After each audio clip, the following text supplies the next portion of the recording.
Me and my dad don't talk much. He spends a lot of time in the garage fiddling with old radios and listening to jazz music.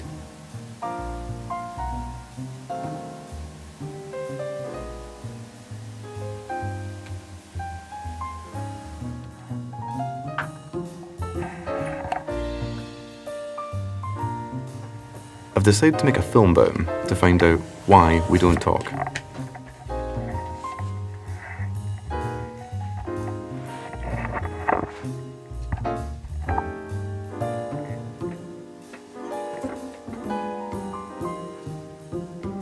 I've always found it really difficult to speak to him, but I don't know why.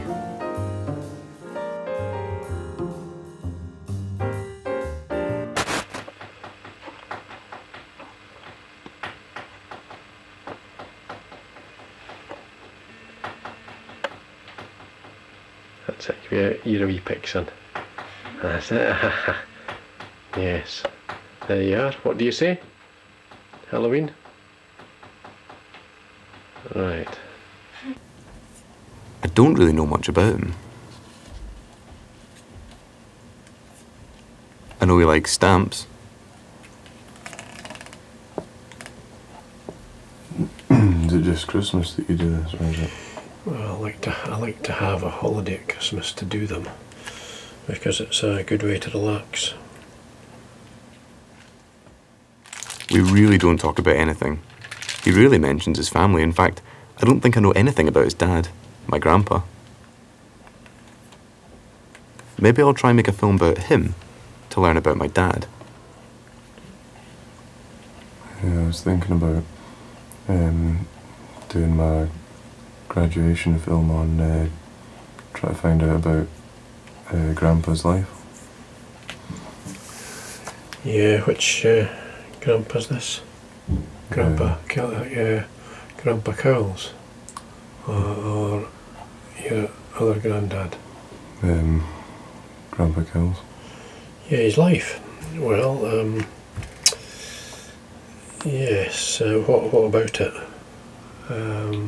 Well, I don't know that much about it. Well, I've got some materials you could use for that, so...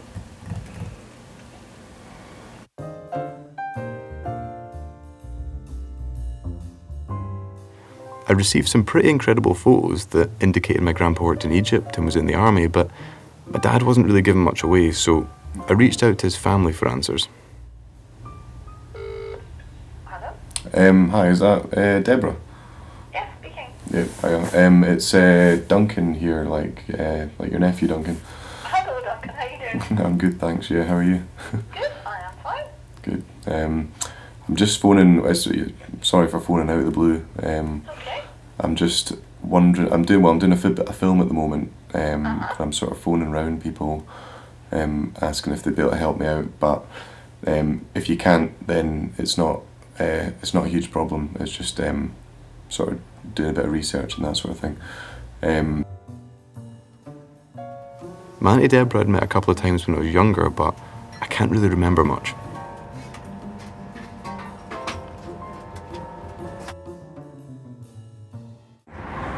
Just come out of speaking to Auntie Deborah about Grandpa. Auntie Deborah wouldn't let me film her and didn't really have much to say. Remember much at all. She doesn't remember much at all, which is a bit strange. She didn't speak to him after the age of 17. Why had Deborah not spoken to my grandpa after the age of 17?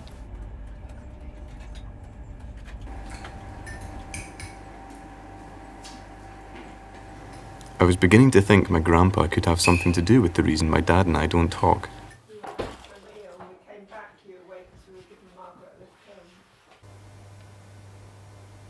My journey so far hadn't solved much. Hello. Hiya, how are you? Hiya. How are you? Okay? You good? Yes, I'm fine, thank you. Yeah, good. I'm just phoning up. It's a bit strange, but I didn't know Auntie Anne that well, but I went to visit her where she stays, in a cabin in the woods.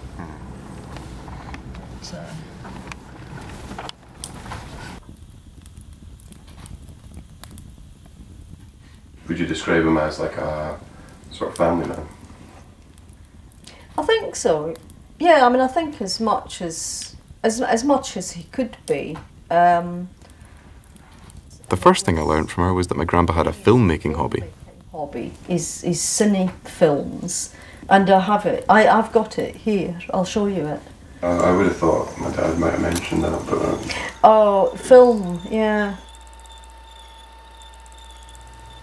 My grandpa had filmed his kids and my dad, similar to how my dad had filmed me.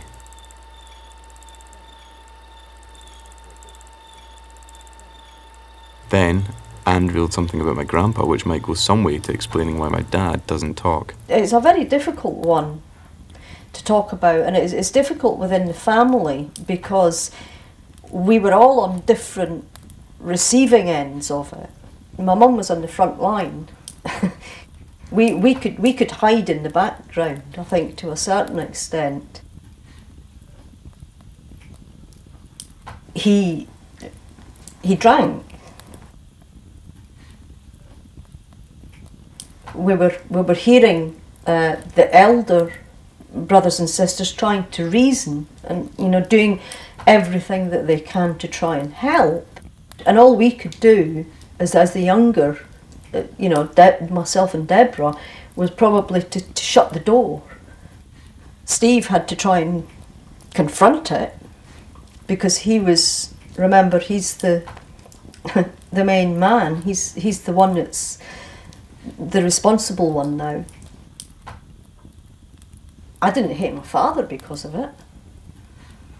You know, I hated the disease, and I hated what it did to the people that you know that we loved.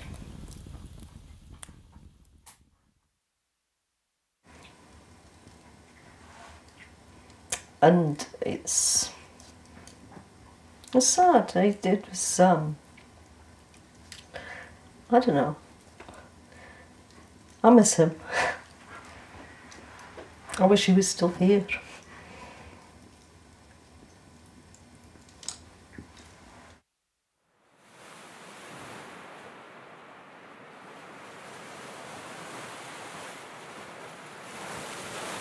Anne's reaction changed the way I looked at my dad,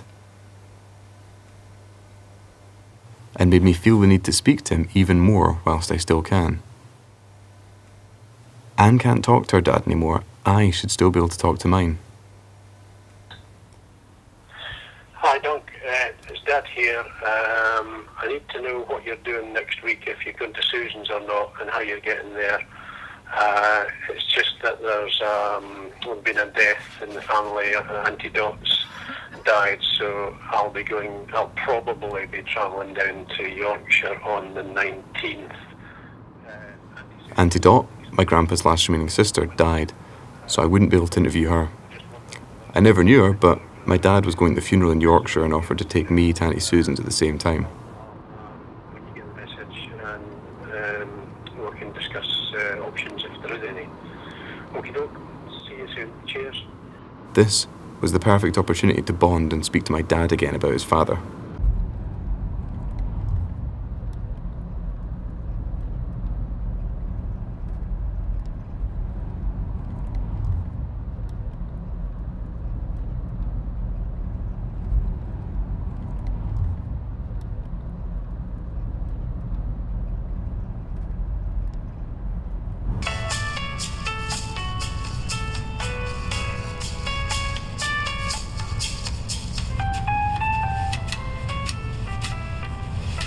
Major development came in 1978 when a Swedish...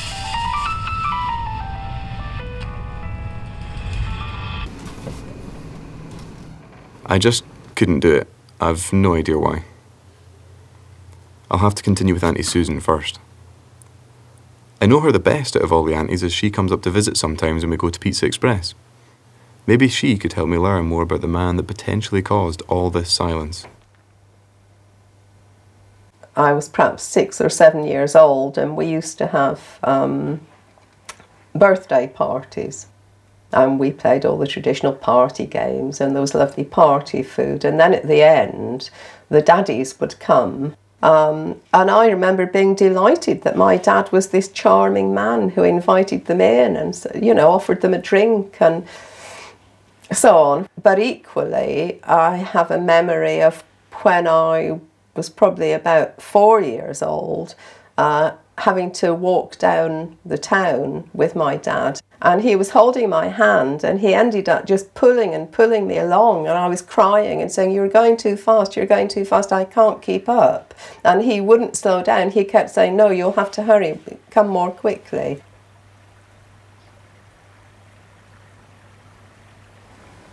With the alcohol, like, how did my dad sort of see or deal with that situation? I haven't really thought about it until just now, but maybe the heavier drinking coincided with Steve leaving home and going to Edinburgh. Had the drinking driven my dad away from home? What must it have been like for my dad growing up with this man as a father?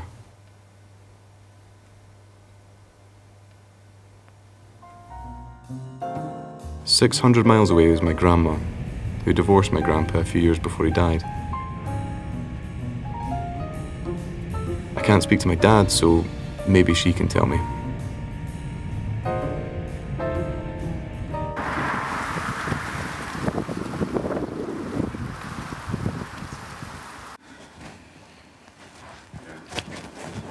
Is that it? That's all this morning. That's it, thank you. Right. I'll put the kettle on. Yes, we'll just have instant. Don't bother with the real coffee just now. I mean, with 4 really, really lovely children, and we loved them all.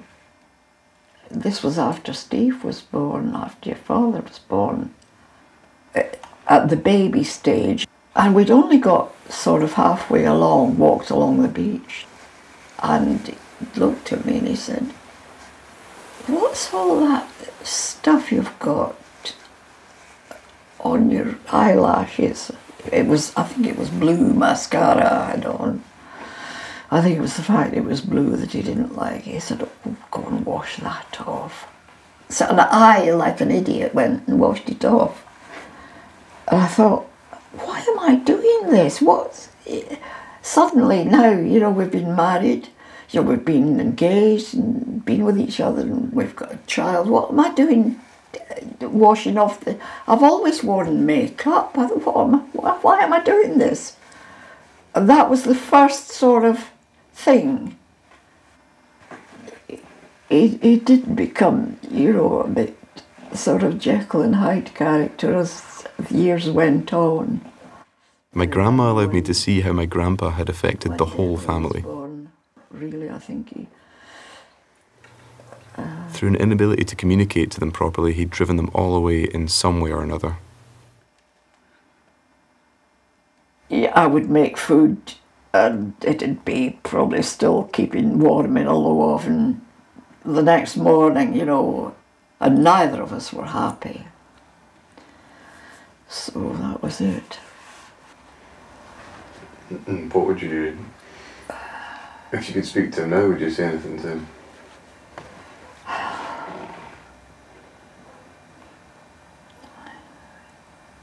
I don't think so.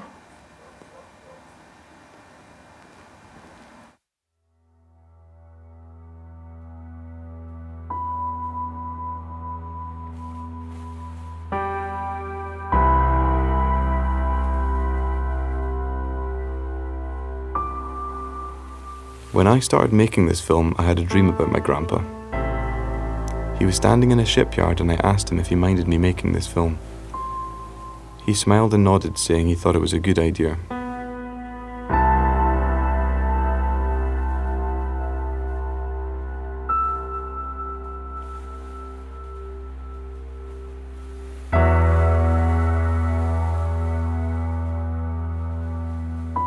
Why was me making this film a good idea? Had he wanted me to try and reconnect a family he'd pushed apart, or had he wanted me to fix my own communication problems with my dad?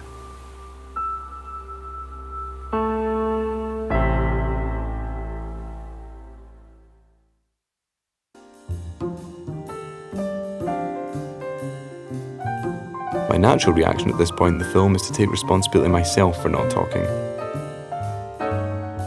I even went as far as finishing the film and having us ride off into the sunset, stating that everything's absolutely fine now. However, many people pointed out that this was a complete cop-out and I needed to stop avoiding what this was all about and bite the bullet. I have to break generations of silence and return to what my dad calls the radio workshop.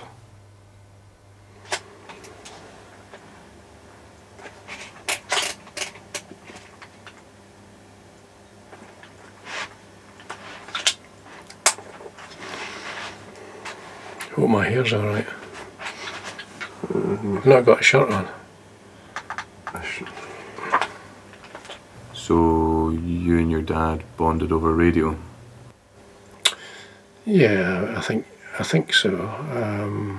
Bonded. Well, I don't know if we ever bonded, but you know, I mean, you knew him and you loved him because he was your dad, and you went on holidays, and you know, he sometimes made the tea or he took you swimming or whatever it would be. But I never had a particularly close sort of relationship with him. Did conversation flow easy enough? Not really.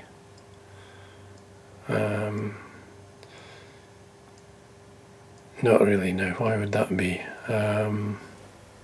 It was quite often a bit distant in terms of, especially if he'd had a drink. It'd be, you know, he'd be,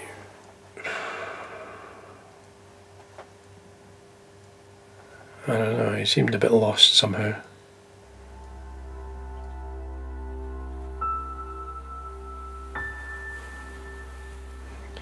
I was never a very great communicator. Like we still don't talk a lot, like amount compared to, say, the traditional view of a family. And you think that comes from your dad?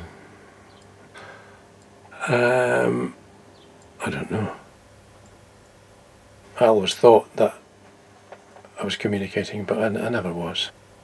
I think we've got some of the same reserve that he had in terms of a line that you don't go past, to do with getting too sentimental or too emotional about things and showing your feelings.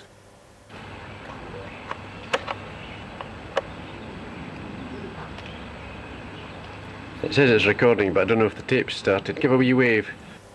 Like looking back at footage of, say, when I was younger, it doesn't look like I say very much. Why do you think I didn't say very much? Yeah, you were a bit.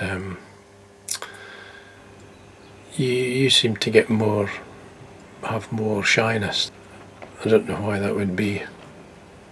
Can't really explain that. You think that comes from your sort of dad and stuff, or do you think that's just?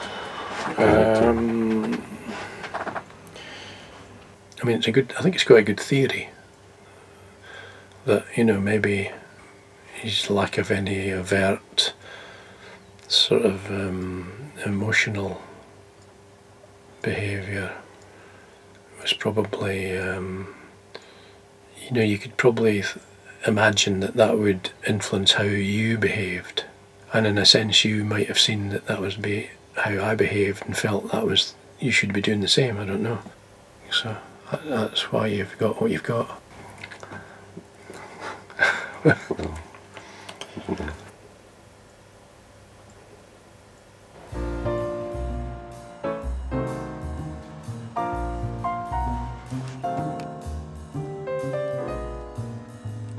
Maybe it's taken me making this film and pointing the camera at my dad to realise that despite not talking much, we understand each other.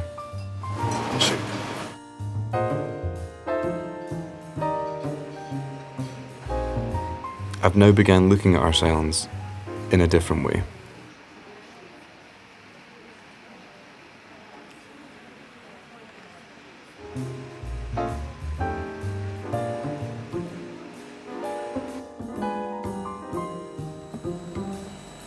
Now then, what's happening? What you got there? You got my batteries?